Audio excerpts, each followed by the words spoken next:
la société AGB2A-GIC, ce n'est pas un simple slogan qui affirme la volonté de femmes et d'hommes guinéens de pouvoir réaliser la jonction ou le process bauxite, aluminium.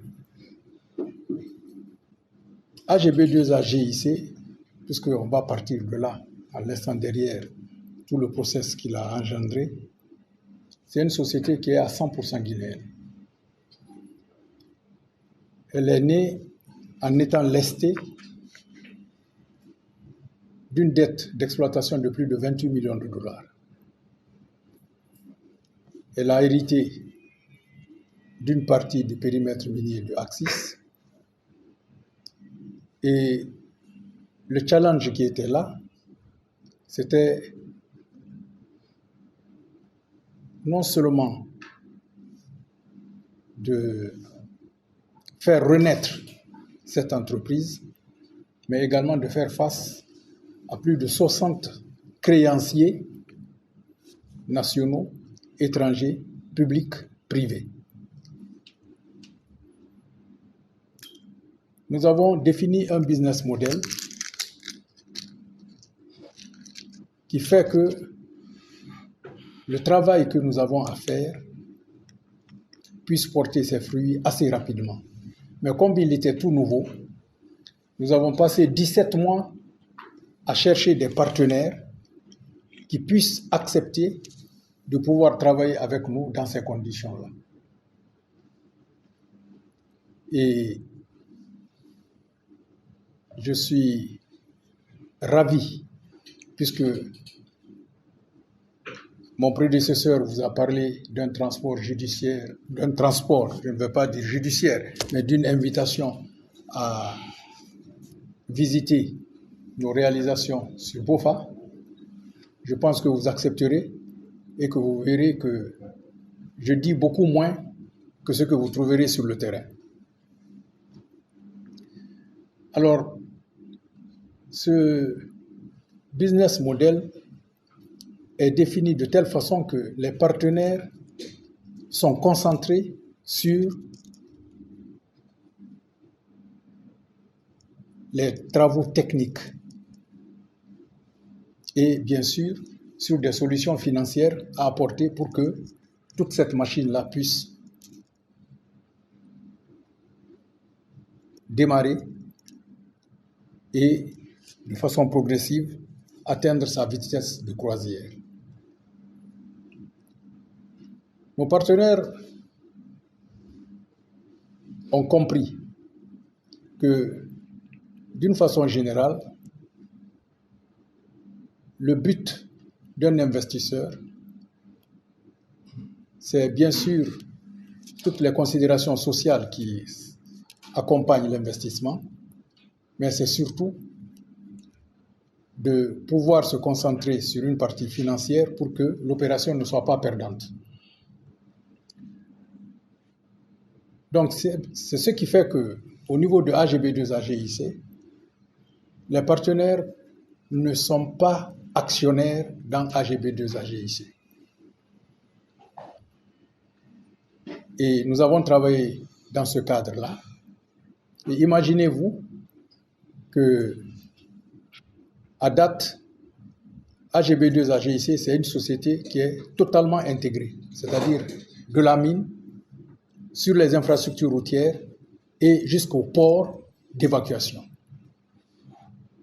Et ce port d'évacuation, qui est l'une des plus belles réussites en matière d'infrastructure en Guinée, a été réalisé en 11 mois. Et jusqu'à présent, il n'a même pas été encore inauguré.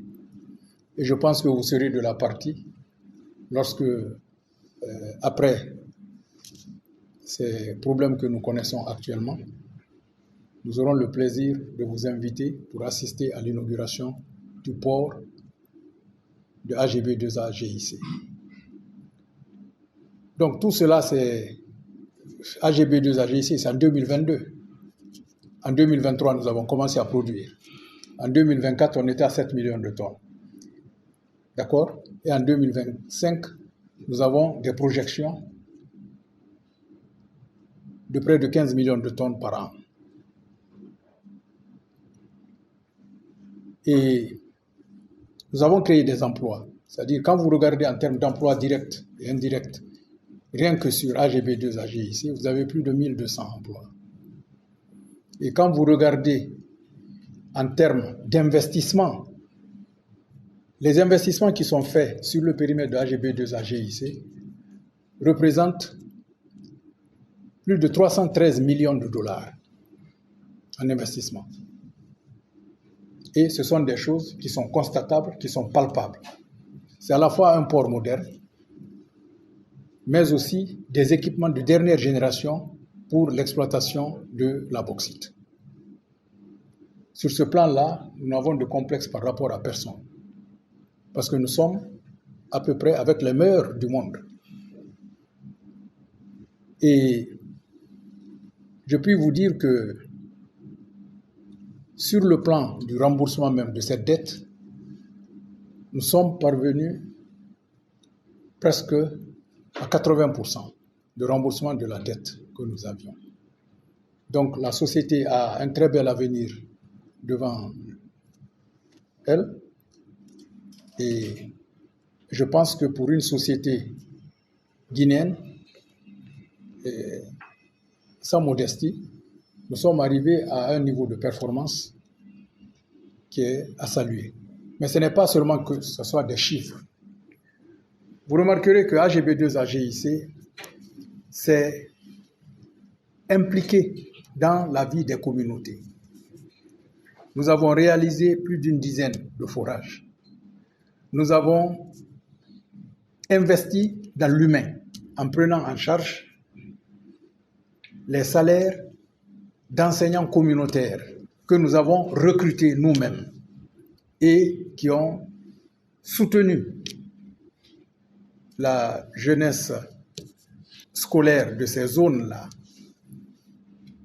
au niveau desquelles il y a certains, en fait, l'abandon avait duré depuis plus de 4 ans.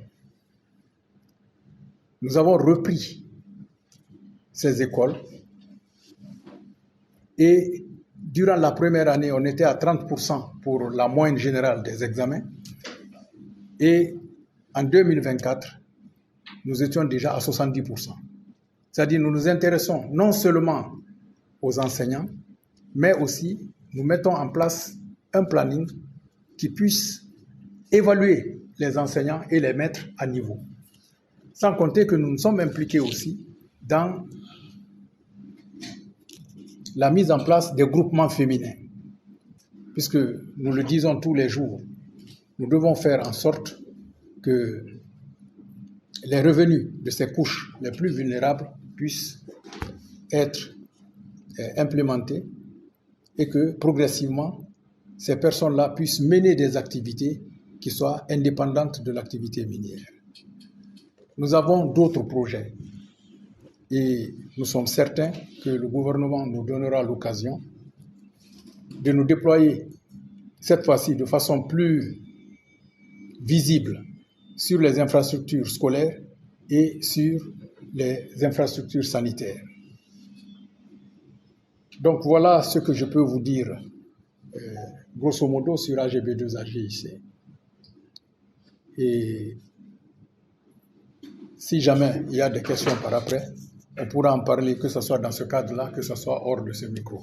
Mais je pense que je termine cette introduction-là juste en vous invitant à venir voir. Nous vous invitons à venir voir. Parce que beaucoup pensent que ce n'est pas possible. Beaucoup pensent que ce qui est fait, c'est de l'utopie. Nous vous invitons tous à venir voir ce qui est fait et nous partirons du port jusqu'à la mine. Vous allez voir tout le process qui est là en place et comment tout cela se développe.